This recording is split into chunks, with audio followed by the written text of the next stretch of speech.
جب 19 رمضان کو مسجد کوفہ میں امام علی علیہ السلام کی اذان گونجنے لگی تو پوری کائنات میں سوگ برپا ہو گیا۔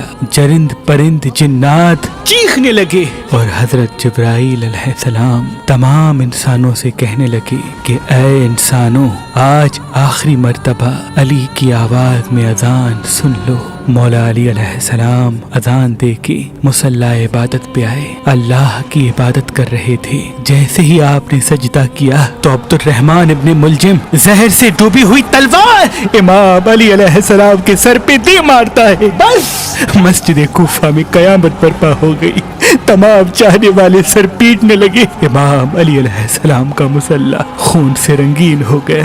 آپ کے سر کا خون آپ کے چہرے اور داڑھی پہ آ لگا۔ کچھ چاہنے والے اس ملعون کو ڈھونڈنے لگے جس نے مولا علی کو ضرب ماری، تو کچھ مولا علی علیہ السلام کے سر کا خون صاف کرنے لگے۔ اتنی دیر میں امام علی علیہ السلام نے فرمایا، اے حسن، یہ نماز فجر کا وقت ہے، پہلے نماز مکمل کرواؤ، اس کے بعد مجھے دیکھنا۔ امام حسن علیہ السلام نے نماز پڑھائی اور مسجد میں موجود تمام مسلمانوں نے نماز پڑھی۔ جیسے ہی نماز ختم ہوئی تو عبد الرحمن ابن ملجم جس نے مولا علی علیہ السلام کے سر پہ وار کیا تھا، اس کو پکڑ کے امام کی خدمت میں لایا گیا اور کچھ چاہنے والے شہد کا شربت بنا کے پاس لے کے آئے۔ جیسے ہی امام علی علیہ السلام نے اپنے قاتل کے چہرے پہ خوف دیکھا تو اپنے چاہنے والوں سے فرمانے لگے کہ اس شربت کی مجھے نہیں بلکہ میرے قاتل کو ضرورت ہے، یہ شربت اسے پلا دو، اور دیکھو اس نے مجھ پہ ایک وار کیا ہے، اس پہ بھی ایک ہی وار کرنا، اور اگر یہ زندہ بچ جائے تو اسے آزاد کر دینا۔ دیکھو اگر یہ اس وار سے مر جائے تو اس کے جسم کے اعضاء نہ کاٹنا، کیونکہ میں نے اللہ کے رسول سے سنا کہ اللہ کے نزدیک سب سے بدترین انسان وہ ہے جو مرے ہوئے انسان کے جسم کے حصے کاٹتا ہے۔ بس آپ یہ فرمانے لگے اور تمام چاہنے والے آپ کے عدل و انصاف کو دیکھ کے رونے لگے۔ پھر آپ فرماتے ہیں، حسن، حسین، عباس، چلو مجھے اپنے گھر لے کے چلو۔ آپ اپنے بیٹوں کے سہارے سے جیسے ہی گھر کے قریب پہنچتے ہیں تو فرماتے ہیں، عباس، سب چاہنے والوں کو کہو کہ واپس اپنے گھر چلے جائیں۔ تو کسی نے عرض کیا، یا امیر المومنین، یہ سب آپ کے چاہنے والے ہیں، اس حالت میں آپ کو کیسے چھوڑ کے چلے جائیں؟ امام علی علیہ السلام نے فرمایا، کیونکہ میرے ضربت کی خبر مجھ سے پہلے میرے گھر پہنچ چکی ہے اور میری بیٹیاں زور زور سے رو رہی ہے۔ میں نہیں چاہتا کہ میری بیٹیوں کا آواز میرے چاہنے والوں کے کانوں تک پہنچے۔ بس تمام چاہنے والے وہیں رک گئے اور امام علی علیہ السلام گھر تشریف لاتے ہیں۔ تمام بیبیاں روتی ہیں، امام علی علیہ السلام کو دیکھ کے فریاد بلند کرتی ہیں، اور امام علی علیہ السلام سب کو دلاسا دیتے ہیں کہ مجھ سے میرے بھائی اللہ کے رسول حضرت محمد مصطفیٰ صلی اللہ علیہ وآلہ وسلم پہلے ہی فرما چکے تھے کہ اے علی، میری امت تجھے رمضان کے مہینے میں مسجد میں ضرب مارے گی اور تیرے سر کے خون سے تیری داڑھی سرخ ہو جائے گی۔ یہ وقت صبر کا ہے۔ آپ کو بستر پہ لٹایا گیا۔ تاریخ نے لکھا، جیسے ہی طبیب نے امام علی علیہ السلام کو دیکھا تو وہ چیخ کے رونے لگا اور فرمانے لگا کہ وہ ضرب زہر میں ڈوبی ہوئی تھی اور زہر مولا علی کے پورے جسم میں پھیل چکا ہے، جتنا ہو سکے آپ ان کو دودھ پلائے۔ بس جیسے ہی یہ خبر کوفے کی گلیوں تک پہنچی تو کوفے کے یتیم بچے اپنے اپنے حصے کا دودھ لیے امام علی علیہ السلام کے گھر پہ آتے ہیں اور بآواز بلند کہتے ہیں، یا حسن، یہ ہمارے حصے کا دودھ ہمارے مولا کو پلائیں، ہم ایک مرتبہ یتیم ہو چکے ہیں، دوسری مرتبہ یتیم نہیں ہونا چاہتے۔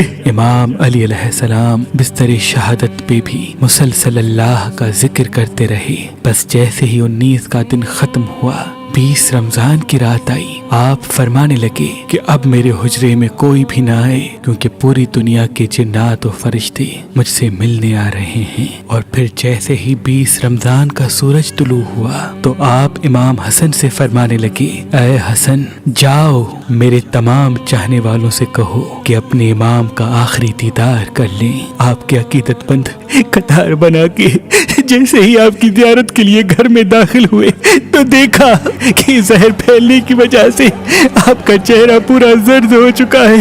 سب چیخ کے رونے لگے۔